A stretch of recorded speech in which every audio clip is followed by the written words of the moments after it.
I was paid $400,000 to destroy a billionaire family's embryo records before their son's engagement. And instead, I found proof that a child exists, a mother was erased, and everything I was hired to bury was still breathing. Meridian Fertility Partners, 2 a.m. The kind of archive where bloodlines are stored like inventory and secrets cost more than silence. Embryo transfer log, surrogate consent form, name redacted. Birth certificate number. She wasn't supposed to exist. But Magnus Hartwell is a man who decides what exists and what doesn't. HC 7749, Hartwell, C. His son's file. His son's child. The secret he was never meant to find. I could destroy it, take the money, walk away clean. Or I could photograph everything and become the kind of problem the Hartwells make disappear. Somewhere in Queens, a 4-year-old girl made a drawing for her mother. A son, a house, 2 people holding hands. She drew herself into the world before anyone could erase her. 72 hours earlier, I was a woman with a spotless record and a flexible conscience. Both of those were about to change. Welcome to American Billionaire Tales. 72 hours before I stood in that vault with a child's existence in my hands, I was exactly who I'd spent a decade becoming. Invisible. Competent. Profitable. Meridian Fertility Partners, 3rd floor, Compliance Division. My desk was clean. Clean desks mean clean exits. My inbox, organized. No one asks questions that way. I had processed 412 discretion cases in 6 years. Donors who wanted anonymity, clients who wanted amendments, families who wanted certain biological realities adjusted. I never asked why. Asking why is how you stop being useful. The call came at 2:47 p.m. on a Thursday. Unknown number. A voice like starched linen. Ms. Tierney, my name is Richard Hale. I represent a family who requires your particular expertise. He didn't say which family. He didn't need to. When the Hartwells want discretion, they don't announce themselves. They assume you already know. The meeting was at a law office on Beacon Street, corner suite, oil paintings that cost more than my apartment. Richard Hale had silver hair and the kind of handshake that reminded you he'd never carried his own luggage. File HC 7749, he said, sliding a folder across mahogany. We require a compliance audit. Any irregularities should be appropriately processed. I knew what appropriately processed meant. I'd been appropriately processing irregularities since I was 26. Timeline? 72 hours, before the engagement gala Saturday evening. That's aggressive for a full audit. $400,000. I didn't move, didn't blink. 3 years' salary. My mother's hospice bills, the ones still arriving 9 months after we buried her. The freedom I'd been calculating since I understood that freedom had a price tag. Transferred in full upon confirmation of completion, Hale continued. Discretion is, of course, assumed. I should have asked what was in the file. I should have asked why a compliance audit required 2 a.m. access and a payment that could buy a house in Brookline. But I'd spent 32 years learning that people like me don't ask questions. We just take the money and disappear. I signed. 2 a.m. Hartwell's requirement, not Meridian's. No witnesses, no questions. Just me and whatever they were paying $500,000 to erase. The archive was underground, climate-controlled. The kind of cold that made you understand this wasn't storage, it was preservation. Billionaire bloodlines kept at optimal temperature like vintage wine. Rows of steel cabinets stretched into shadow. Thousands of files, genetic profiles, embryo records, consent forms. Decades of careful curation, each folder representing some wealthy family's attempt to control biology itself. I found HC 7749 in the third row. Hartwell, C. Kaylin Hartwell, 35. Heir to the Hartwell Legacy Initiative. Engaged to Cordelia Lennox. His face had been in the Globe's society pages 3 times in the past month. The file summary said the embryos were destroyed. Standard protocol. Donor material disposed of per client request 6 years ago. But the transfer log told a different story. The embryos weren't destroyed. They were moved. Secondary facility, different jurisdiction. And beneath that, a surrogate consent form. Signed, but the name above the signature was redacted. Black marker, thick and deliberate, like someone had tried to erase a person with ink. A delivery date. A birth certificate number.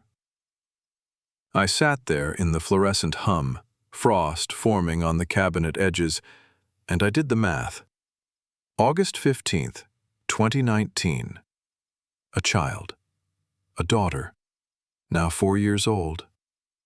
The Hartwells had told their son the embryos were destroyed. They'd told the world a child didn't exist. They'd paid someone, this redacted woman, this ghost with a black marker name, to disappear. And now they were paying me to make sure she stayed disappeared. I stared at the birth certificate number. Proof of life. Proof of erasure. Proof that I was holding a child's existence in a manila folder marked restricted. $400,000. That was the price of a 4-year-old girl. I could have done what I was paid to do. Slide the file into the shredder, watch it become confetti, collect my $400,000, walk away clean and invisible, the way I'd walked away from every other discretion case for 6 years. But I kept thinking about my mother. 30 years as a legal secretary. 30 years of, yes, Mr. Hartwell, and of course, Mr. Hartwell, and making herself small so important men could feel large. She died with $847 in her savings account and a pension that didn't cover the hospice. She was invisible her whole life. I'd spent mine making sure I'd never be like her.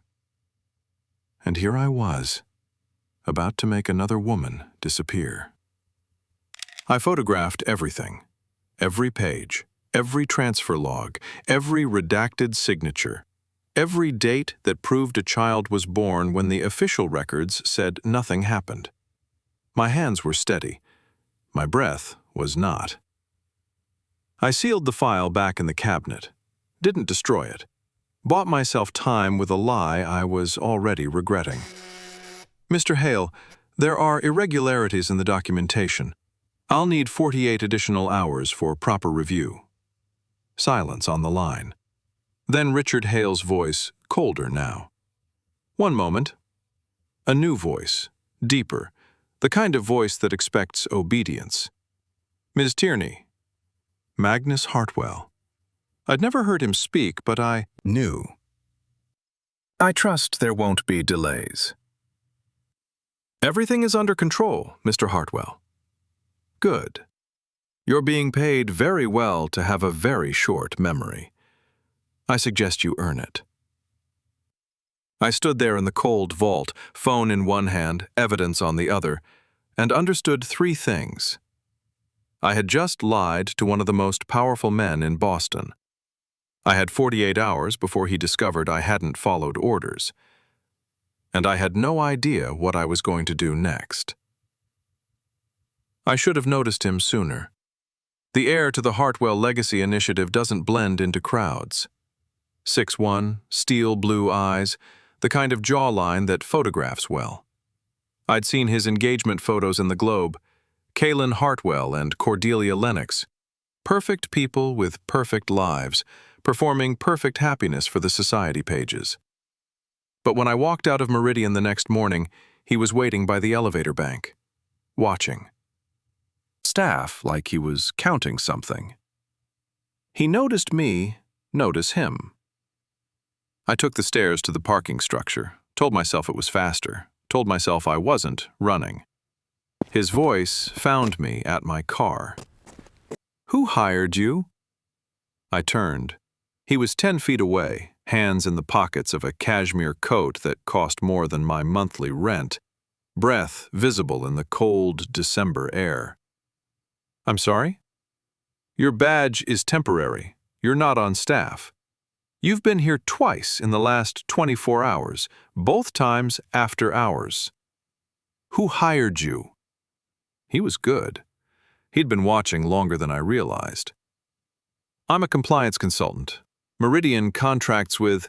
Don't lie to me."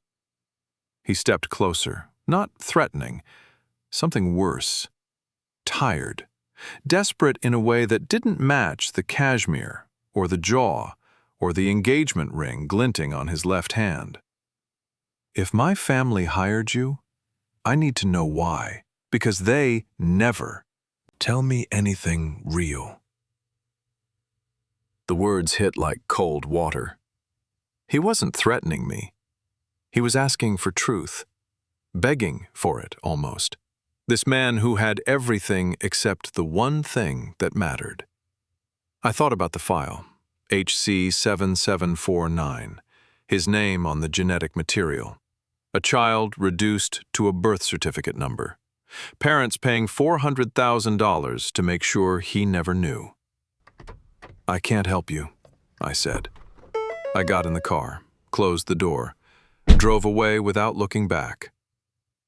But I could feel him watching, standing alone in that cold parking structure with the same question I was starting to ask. What were the Hartwells hiding from their own son? He found me before I decided to find him. 2 days after the parking structure, I was at a coffee shop 3 blocks from Meridian. Corner booth, laptop open, pretending to work while I scrolled through photographs that could destroy a dynasty. "You didn't destroy what you were supposed to destroy." Kaylin Hartwell slid into the seat across from me like he owned the space, which, knowing his family, he might have. He was wearing a gray cashmere sweater over a white button-down, collar open. No tie, no signet ring today. I noticed its absence like a missing tooth. His steel blue eyes were steady, but there was something underneath. Desperation, maybe. Or hope. I couldn't tell which was more dangerous. "I know because my mother is furious," he continued. "She's been on the phone with the family attorneys all morning. Something about irregularities and unacceptable delays." He'd been reading. Family dynamics, not documents. He was good at this. He'd grown up decoding what his parents didn't say. "I don't know what you're talking about." "Don't. You're the only unusual variable in my parents' carefully controlled universe. Whatever they hired you to bury, I need to know what it is." I should have walked away. Should have finished my coffee and disappeared and let the Hartwells clean up their own mess. But I kept thinking about that redacted name, that birth certificate number, that 4-year-old girl who existed despite everything his family had done to erase her. I pulled up one photograph on my phone. Not all of it, just the birth certificate number. Just enough. "There's a child you might want to know about." His face shifted. Shock first, his jaw slackened. Then confusion. Then something that looked like grief, raw and sudden, a wound opening that he didn't know he had. "That's not possible." His voice cracked. "Lila terminated. My parents told me..." Lila. He knew her name, instantly, without thinking. "Your parents told you a lot of things. I pulled the phone back. Some of them might even be true. Silence stretched between us. The coffee shop continued around us, steam and conversation and the ordinary sounds of people with ordinary lives. "Who is she?" he asked. "The mother." "I don't know yet, but I'm going to find out." He leaned forward, elbows on the table, close enough that I could see the permanent furrow between his brows, the slight shadows under his eyes. "Then we do it together." It wasn't trust, not yet, just mutual necessity. Two people who needed what the other had. I needed his access, his knowledge of the family, his ability to move through their world without suspicion. He needed the truth, or at least, he thought he did. Neither of us knew yet what the truth would cost. His apartment was on the 43rd floor of a building in Back Bay, the kind of place where the doorman knew your name and the elevator required a key fob. Neutral ground, he called it. No Hartwell cameras, no family staff reporting back.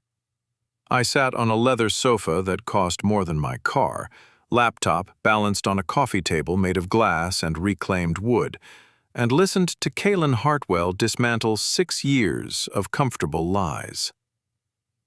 I met her at Meridian.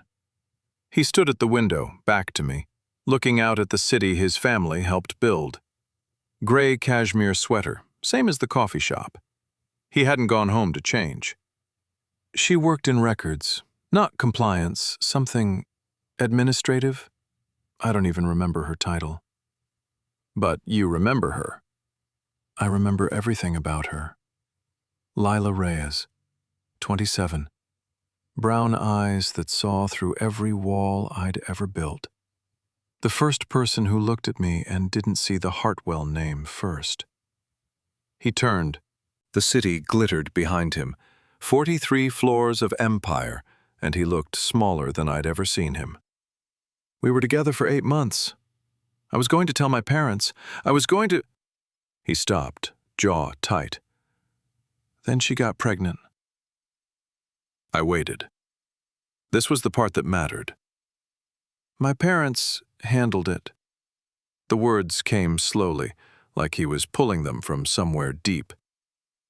My mother came to see me. She said Lila had made a choice, that it was better for everyone, that the situation had been resolved. Resolved. Terminated. That's what she said. I believed her. Did you ask Lila? Long pause. His jaw worked. The furrow between his brows deepened. No. Why not? He looked at me then, steel blue eyes that had gone dark with something I recognized. Shame. The specific kind that comes from knowing you chose comfort over truth. Because I didn't want to know. Because if I asked, she might have told me something I'd have to act on. And I wasn't ready to break with my family. Not for her. Not for anyone. There it was. He wasn't an innocent victim. He was a man who signed whatever his parents put in front of him and chose not to read the fine print. A man who let a woman disappear because questioning it would have cost him his comfortable life. Part of me was disgusted. But I'd spent 6 years making other people's problems disappear for money. I'd signed the Hartwell contract knowing something was wrong and not asking questions. We weren't so different, just different price tags for the same kind of silence. Lila Reyes. I pulled up the search. Former Meridian employee, resigned 6 years ago. Last known address? I scrolled, cross-referenced. Queens. He moved closer, close enough that I could feel the heat of him, smell expensive cologne and something underneath. Fear, maybe, or hope. She's still here? 47 hours. I looked up at him. That's how long we have before your father expects me to deliver. If you want to find her before he finds out I didn't follow orders, we start now. His hand brushed my shoulder as he leaned over to look at the screen. Accidental. Except nothing about Kaylin Hartwell was accidental. Neither of us moved away. The Hartwell estate sat on 12 acres in Brookline like a monument to money that had stopped needing to prove itself 3 generations ago. Georgian revival, limestone and ivy. The kind of house that made you feel like an intruder just driving up the circular driveway. I wasn't invited. I was summoned. Richard Hale met me at the door and led me through hallways lined with portraits, Hartwells stretching back 100 years. Each face a study in calculated legacy. By the time we reached the library, I understood the message. I was temporary. They were permanent. Magnus Hartwell stood by the fireplace, whiskey in hand, backlit by flames he'd never had to light himself. 68 years old, silver-white hair swept back from a receded hairline, pale blue-gray eyes that evaluated everything and revealed nothing. He wore a charcoal 3-piece suit despite being in his own home, armor that never came off. "Miss Tierney." He didn't offer me a seat, didn't offer me whiskey. "You requested additional time. Time has been granted." The grandfather clock in the corner marked seconds like a countdown. "But I'm beginning to question whether you understand the terms of your employment." I kept my face neutral. Professional mask, perfect. The kind of control you learn when showing weakness costs money. There were irregularities in the file documentation. I wanted to ensure the audit was thorough. Thorough. He turned the word over like he was examining it for fraud. "My son's engagement will be announced at the gala in 48 hours. Certain irregularities need to be resolved before then." Behind him, the portraits watched. Generations of Hartwells who had built empires by making problems disappear. "Everything is under control, Mr. Hartwell."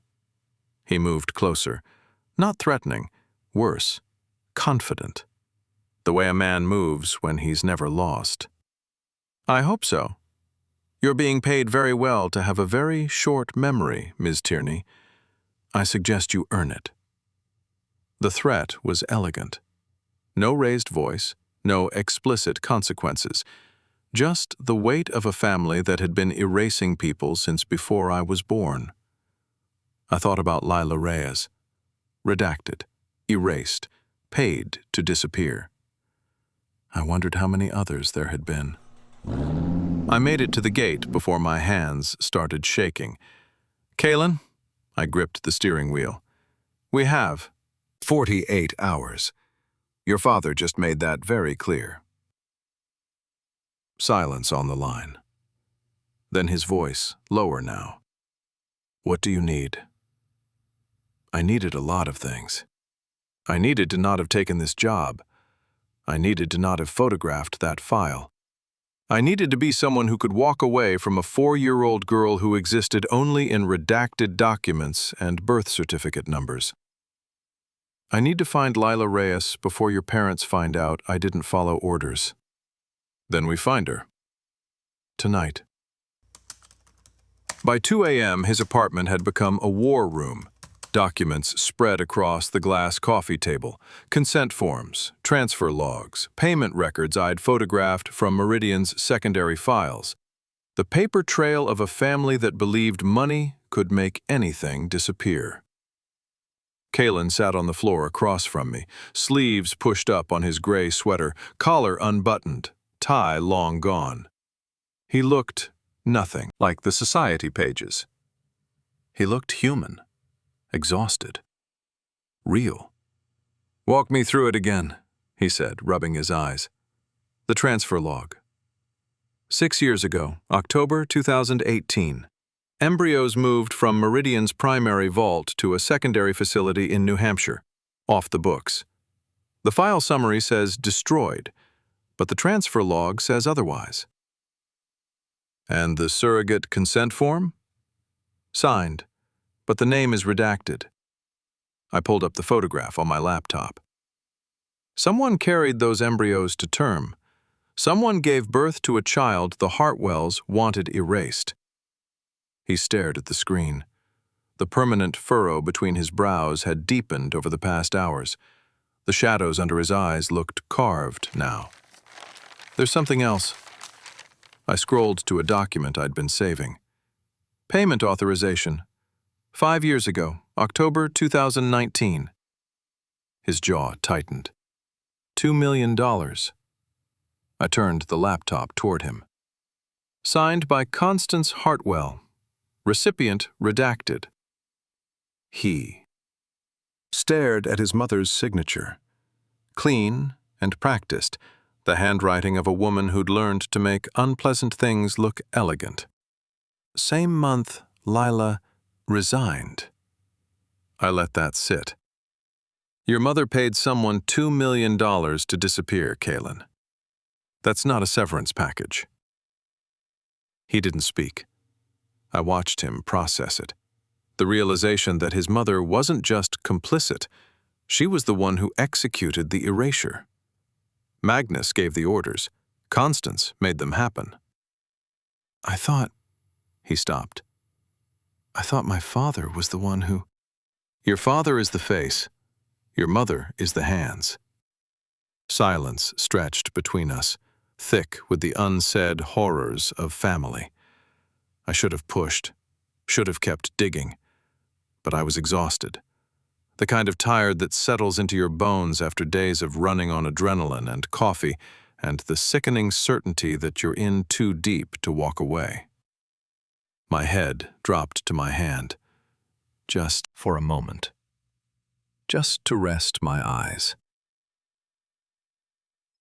I don't know how long I slept. Minutes, maybe.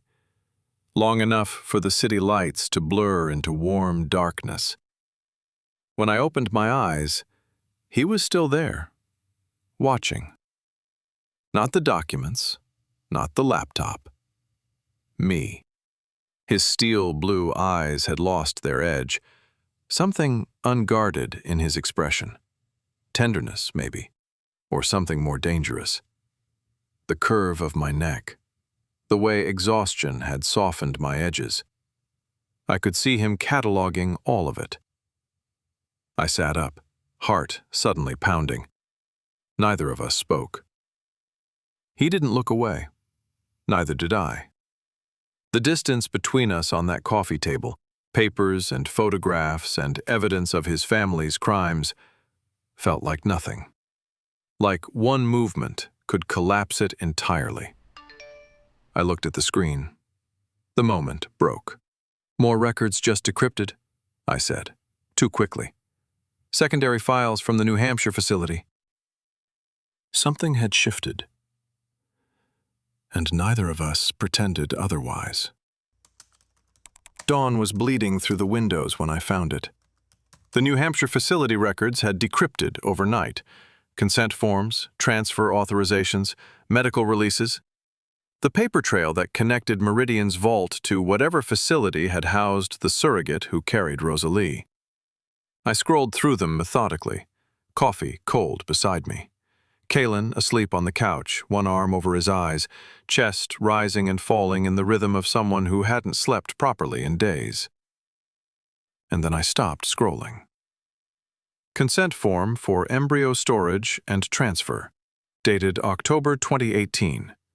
Authorization for movement of genetic material from primary to secondary facility. At the bottom, a signature. Kaylin Hartwell. I stared at it.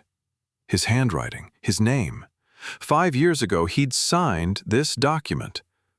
The document that moved his genetic material to a facility where a child would be conceived and carried and born without his knowledge. Except, he'd signed it. The victim's story he'd told himself. The story where his parents handled everything and he just believed their lies. It fell apart in my hands. He'd signed. He'd been part of this. Kaylin. He stirred, arm dropping from his face, steel blue eyes blinking in the morning light. You need to see something. He moved to the laptop, still half asleep, trusting. I watched his face as he read the document, watched him go still, watched his jaw lock, and his eyes go wide, and his hands grip the edge of the table. I didn't. His voice cracked. I didn't know what this was. You signed it. I signed what they told me to sign. I didn't read. You didn't want to read. He flinched, didn't deny it. That's not the same as innocence, I said, cold now. The intimacy from hours ago burned away by the evidence glowing on the screen. He reached for me, instinctive, the way you reach for something solid when the ground shifts. I stepped back. His hand hung in the air between us. Arden, you signed forms that made it possible to erase a woman and a child from your life. Whether you read them or not doesn't change what they did. Would you trust a man who signed away a life without reading the fine print?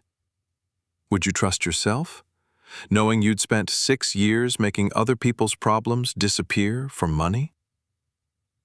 We stared at each other across the coffee table. Documents between us, evidence of his complicity, evidence of my own. I'll keep working with you, I said finally, because I don't have a choice. Because Lila Reyes is somewhere in Queens, and your father is counting down the hours until he realizes I didn't do what I was paid to do. But don't touch me again. Not until... You've earned it. I gathered my things, laptop, phone, the photographs that had started all of this. He didn't try to stop me. At the door, I paused, looked back. He was still standing there, morning light making him look younger than 35, devastated in a way that was too honest to be performance. Lila wasn't just betrayed by your parents, I said. She was betrayed by you, by every question you didn't ask, every form you didn't read, every time you chose comfortable lies over uncomfortable truth. If we find her, you're going to have to answer for that. The door closed behind me, and I left him there, alone with his mother's payment records and his own signature, and the wreckage of a story where he got to be the victim. I had the address. I had the evidence. I had 40 hours before Magnus expected delivery. What I didn't have was any idea what kind of justice Lila actually wanted, or whether the man I'd been working with deserved any justice at all. Queens, 3rd floor walk-up, the kind of building where the hallway lights flicker and the mailboxes have names written on masking tape. I stood outside apartment 3C for a full minute before I knocked. The woman who answered had tired eyes and a careful face. 33. Dark hair pulled back, strands escaping at her temples. Brown eyes that assessed me in the half-second before recognition settled in. They sent you. They didn't send me. I kept my voice steady. He doesn't know I'm here. She studied me. The woman who had survived 5 years of erasure, making calculations I couldn't imagine. Then she stepped aside. The apartment was small, clean, warm in a way that had nothing to do with money. A 4-year-old's drawings covered the refrigerator, suns and houses and stick figures holding hands, toys in the corner, a life built in the margins of what the Hartwells had tried to destroy. Lila Reyes sat across from me at a kitchen table that cost less than one of Magnus Hartwell's cufflinks, and she told me everything. I met Kalen at the clinic. I worked in records. He was just another client at first, another rich man's son getting his genetics cataloged. But he saw me. Not the badge, me. The first time anyone with his name had ever looked at someone like me as a person. She wrapped her hands around a coffee cup she hadn't touched. 8 months. That's how long we had. I thought it was real. Maybe it was. I still don't know. Then I got pregnant. I told him. He was scared, I could see it, but he said we'd figure it out, that he'd talk to his parents. The next day, Constance Hartwell showed up at my apartment with 2 attorneys and a number. 2 million. 2 million. An NDA. A promise to terminate. And underneath all the legal? Language. She looked at me directly. A threat.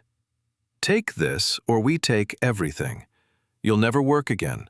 You'll lose any claim. You'll have nothing. And we'll still win. I was 28, alone, terrified. I signed, but I didn't terminate. I couldn't. I signed their paper saying I would, and then I had her alone, named her alone, raised her alone. I looked at the refrigerator, the crayon drawings, a sun, a house, 2 figures holding hands. Rosalie, I said. Rosalie. The name softened her face, just slightly. She's at her grandmother's today. My mother watches her when I work. The question I'd come to ask felt heavier now, harder. But I had to know. What do you want? Silence stretched between us. She looked at the drawings on the refrigerator, at the life she'd built from nothing. I want him to know she exists. I want her to know who her father is someday, when she's ready. She turned. Back to me. I don't want to be a headline. I just want to stop being a ghost. I sat with that. Everything I'd been building toward, exposure, justice, accountability, collapsed in one sentence. The victim didn't want revenge. She didn't want money. She didn't want the world to know what the Hartwells had done. She wanted to exist. If private acknowledgment was all the victim wanted, was that justice? Or was it just a cleaner kind of silence? I didn't have an answer. But I knew who needed to hear this story next. I found him where I'd left him. His apartment. Same cashmere sweater, now rumpled beyond recovery. Same coffee cups, cold and abandoned. He looked like he hadn't moved in hours. Maybe he hadn't. I met her. My voice came out colder than I intended. Or exactly as cold as I intended. I couldn't tell anymore. Lila, I met your daughter's mother. He stood. Steel blue eyes searching my face. He wasn't going to find it. Tell me everything. So I did. The relationship he thought was real. The pregnancy that terrified them both. The Hartwells arriving with lawyers while he convinced himself everything would work out. Constance offered her $2 million to disappear. $2 million and an NDA and a threat underneath. Take it or lose everything. She was 28, alone, terrified. His jaw worked, no words. She signed their paper saying she'd terminate. And then she had your daughter, alone. Named her, alone. Raised her, alone. For 5 years. Rosalie. I watched the name land on him. That's her name. Your daughter's name. The name you never knew because you didn't ask questions. He moved to the window. The city spread below him. 43 floors of empire, and none of it had protected Lila or Rosalie from the family that owned it all. I was a coward. His voice broke on the last word. You were worse than a coward. You were comfortable. He didn't defend himself. That was the thing. He just stood there, shoulders curving inward, the posture of a man taking his punishment. What does she want? He didn't turn around. Money? Lawyers? Exposure? She wants you to know. She wants Rosalie to know her father someday. She doesn't want to be a headline. She wants to stop being a ghost. He turned now. The permanent furrow between his brows had deepened. His eyes were wet. That's all? That's everything. She wants to exist. He moved toward me. Not threatening. Broken. Reaching for something solid because everything else had crumbled. I stepped back. The same reflex as the morning I found his signature. The same distance. The same wall. But this time, I stopped. He was crying. Tears running without permission. On the face of a man who had been taught that heartwells don't show weakness. Tears for a woman he'd failed. A daughter he'd never met. A life he could have questioned and didn't. I reached for him, took his face in my hands. His skin was warm, wet, real. "I'm sorry," he said. "Don't be. You told me the truth.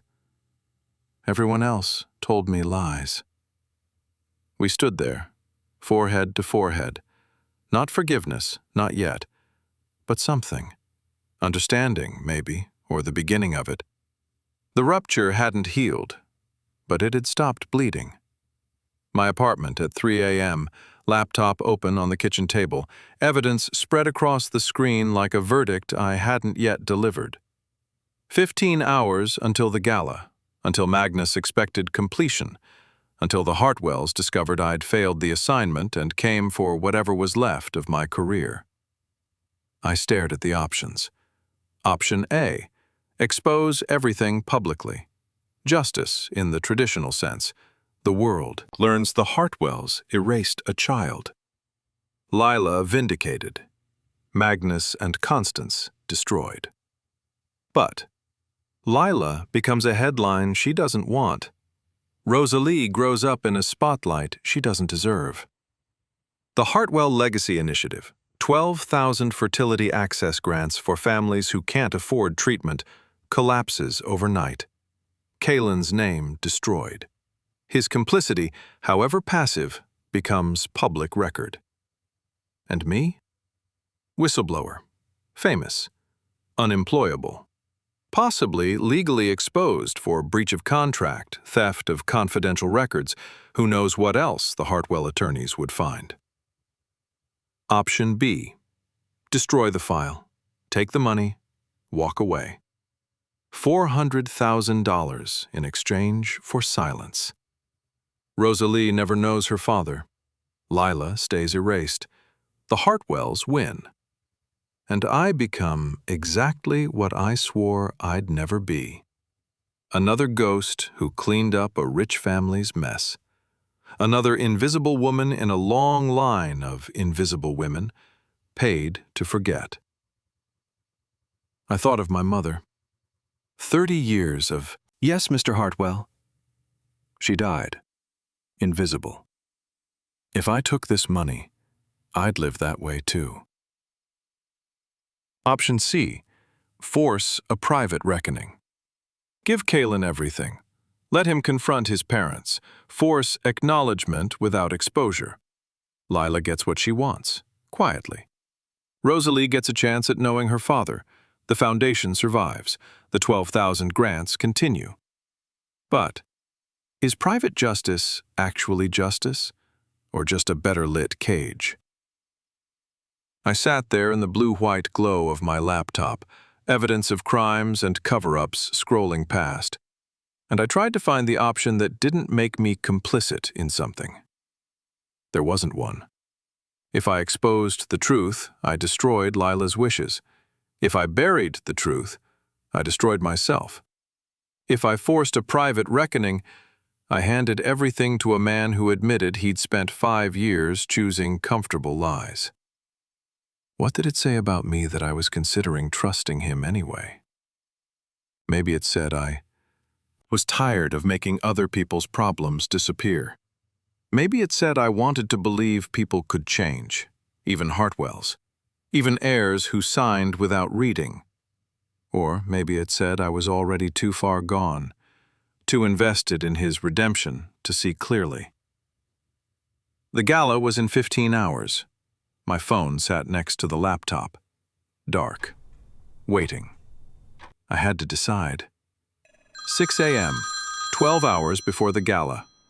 I'd made my decision sometime around 4 a.m., between my third cup of coffee and my first moment of clarity in days. Or maybe it wasn't clarity. Maybe it was just exhaustion disguising itself as conviction. Either way, I picked up the phone.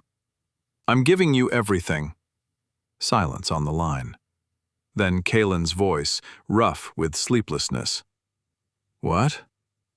"Every document, every photograph, every signature." I kept my voice steady, clinical. The voice of a compliance specialist making one final delivery. "The embryo file, the transfer logs, your mother's payment authorization, your consent forms."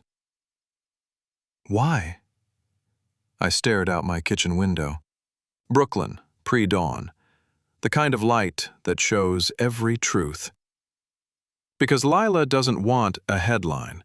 She wants acknowledgment. And you're the only one who can give it to her. "What about you? My parents will destroy you." I almost laughed. Almost. I was already destroyed the moment I photographed that file instead of burning it. At least now it means something. I opened my laptop, selected the files, attached them to a secure email. "Done. You have everything." He was silent for a long moment. I could hear him processing. The weight of what I'd just handed him. The responsibility. The choice. What do I do with it? Confront them. Before the gala. Make them see her. Make them acknowledge what they did. And then? And then you decide what kind of man you want to be. I can't decide that for you. Arden, don't. Don't thank me. Don't apologize. Just do something with it. Make it matter. I hung up before he could respond. The phone sat in my hand, screen dark now. Evidence delivered. I'd given away my only leverage. My career was over. The Hartwells would make sure of that. My safety was gone. Everything I'd built for 6 years at Meridian, every relationship I'd cultivated, every reputation I'd constructed, all of it, traded for a 4-year-old's chance at knowing her father. If Kaylin folded, if he walked into that gala and smiled for the cameras, I'd sacrificed everything for nothing. But if he didn't, if he chose truth over comfort for the first time in his life, then maybe something real could survive. I sat in my kitchen, phone dark, evidence delivered, and I felt something I hadn't felt in years. Visible. For the first time since I'd become a professional ghost, someone might actually see me. Even if everything burned. 12 hours. Somewhere across the city, Kaylin Hartwell was about to walk into his parents' home with proof of a daughter they'd erased. I couldn't go with him. I couldn't control what happened next. All I could do was wait, and hope that a man who'd chosen cowardice for 5 years could finally choose something else. I sat in my apartment, phone dark, evidence delivered, career ending. Somewhere across the city, Kaylin Hartwell was about to walk into his parents' home with proof of a daughter they'd erased. I couldn't go with him.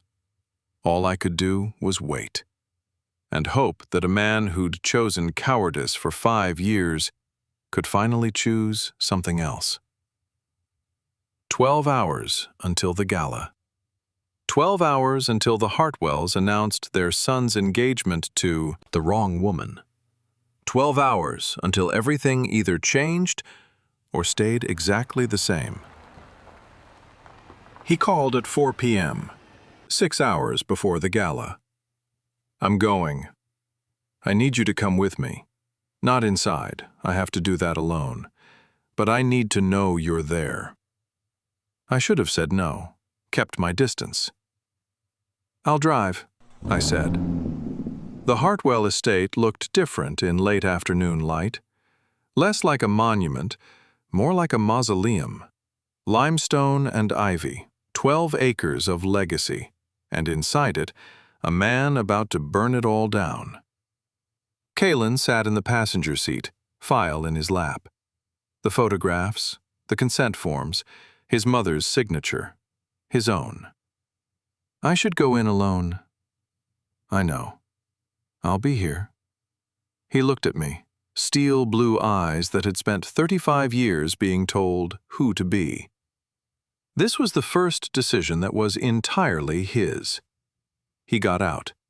The door closed behind him like a verdict. I waited in the car.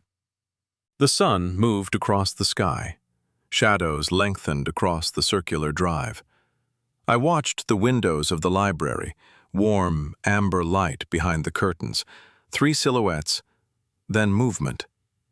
I couldn't hear what they said, but I could imagine it. The file on Magnus's desk, the birth certificate number, proof of a daughter reduced to data. You erased a child, my child. Magnus, cold and certain. We protected you. We protected this family. From what? From being a father? From knowing I have a daughter? And Constance, the hands that signed the checks, arranged the NDAs, made a woman disappear, breaking just slightly. We thought, if you knew, you'd throw everything away. For a woman who wasn't right for this family. You decided who was right for me? You decided whether my child should exist. You decided my whole life. He emerged from the house 47 minutes after he entered.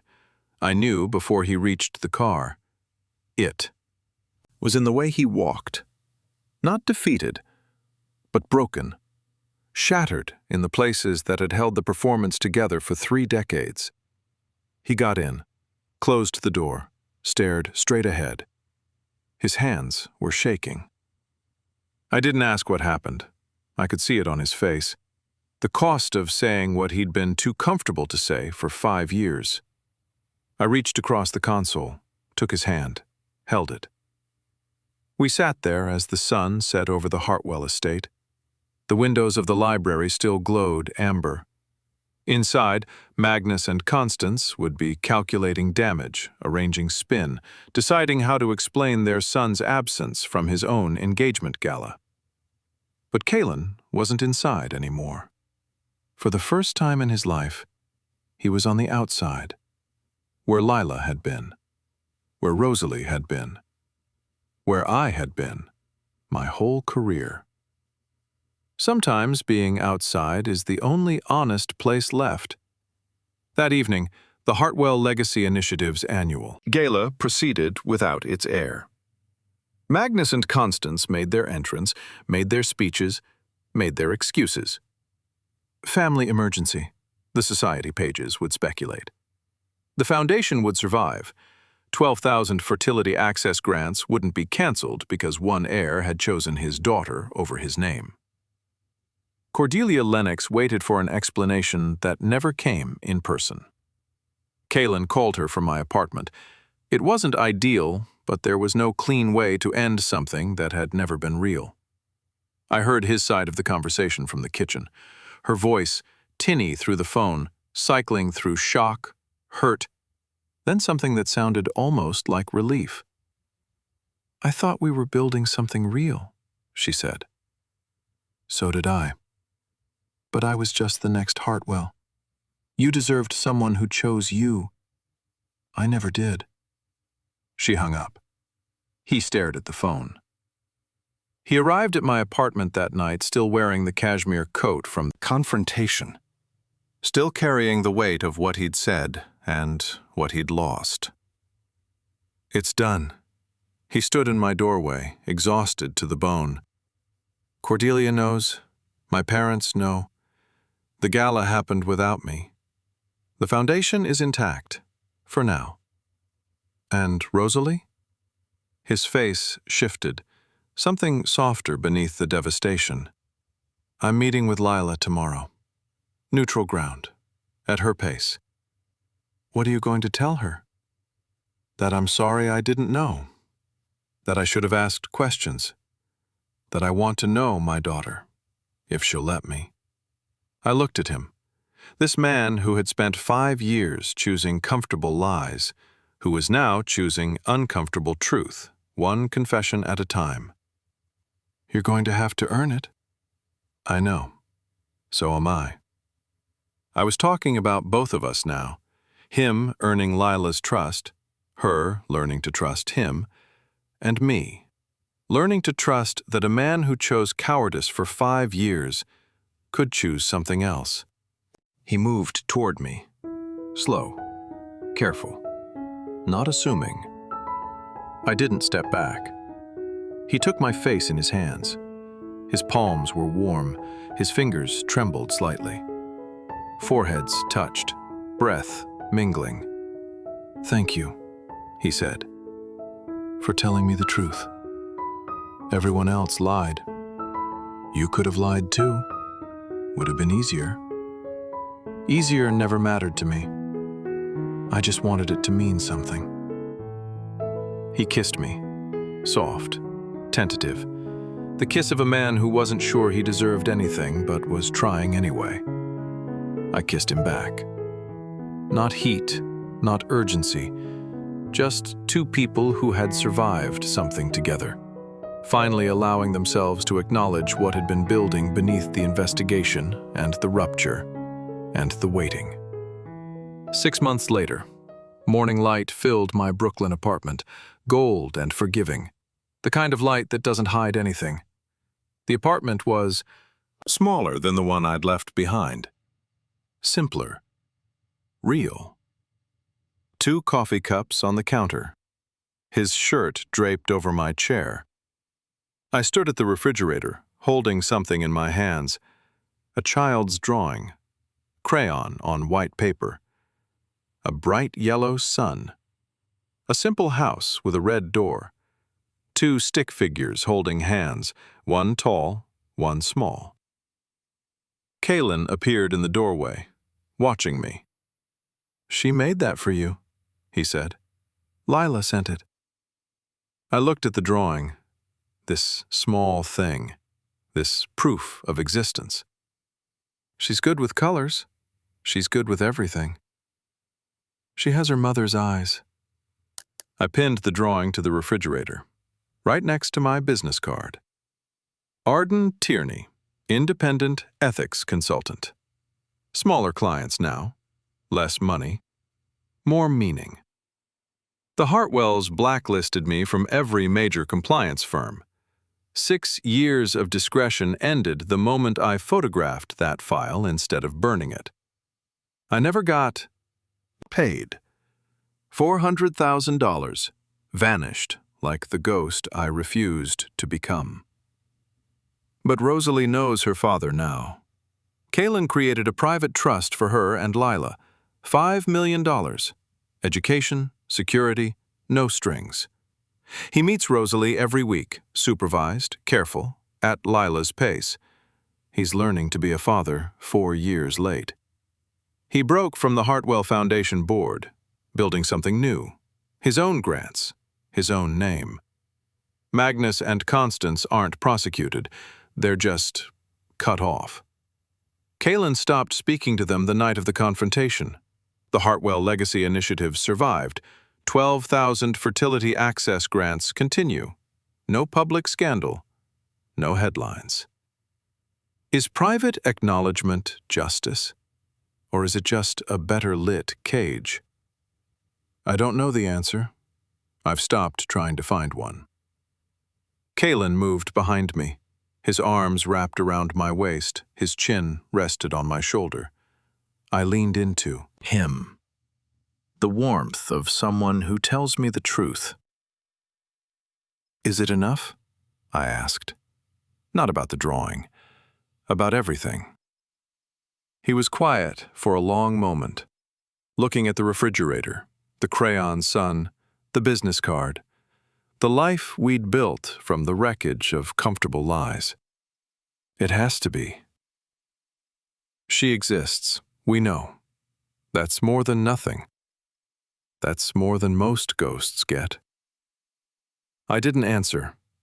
I just stood there in the morning light, looking at proof of a life that was supposed to be erased. And for the first time in my career, for the first time since I'd become a professional ghost, making problems disappear for people who could afford discretion, I didn't feel invisible. The Hartwells tried to erase Rosalie, but she drew herself back into the world. A son, a house, 2 people holding hands. Sometimes that's enough. I was paid $400,000 to destroy proof that a child existed. I photographed it instead. The investigation, the alliance, the reckoning, the cost, all of it traced back to that single choice. The Hartwells didn't prosecute. They just erased me from the industry I'd spent 6 years building. Blacklisted. Invisible again. Except, I don't feel invisible anymore. Leela Reyes didn't want the world to know her story. She wanted Kaylin to know. She wanted Rosalie to know her father someday. Is that justice? A private trust instead of public vindication? A weekly visit instead of a headline? I don't know. But I know Rosalie has a father now. I know there's a trust that will pay for her college and her first apartment and her wedding someday. I know Leela stopped being a ghost. And I know there's a drawing on my refrigerator. Yellow crayon, red door. 2 figures that could be anyone, but aren't. They tried to make her disappear. She picked up a crayon instead. When I walked into that vault 6 months ago, I was exactly who I'd spent a decade becoming. Invisible, competent, profitable. I thought I'd stay that way forever, safe in the margins, paid to forget. But some files don't let you forget. Some truths grow roots no matter how deep you try to bury them. Some ghosts refuse to stay erased. This is American Billionaire Tales, where fortune meets fate. Some people inherit empires. Others inherit the secrets that built them. And sometimes, just sometimes, the truth inherits us all. If this story stayed with you, if you're still thinking about what justice means when the victim doesn't want the world to know, then you understand what we do here. Subscribe, because the next fortune is already waiting, and its secrets run deep. That one might sound familiar. Until then,